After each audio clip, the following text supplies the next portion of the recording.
नमस्तुलसी कल्याणी नमो विष्णुप्रिये शुभे नमो मोक्षप्रदे देवी नमः सम्पत्प्रदायिके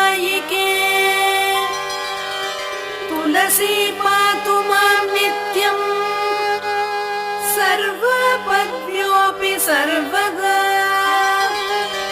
कीर्तितापि स्मृता वापि पवित्रयति मानवम्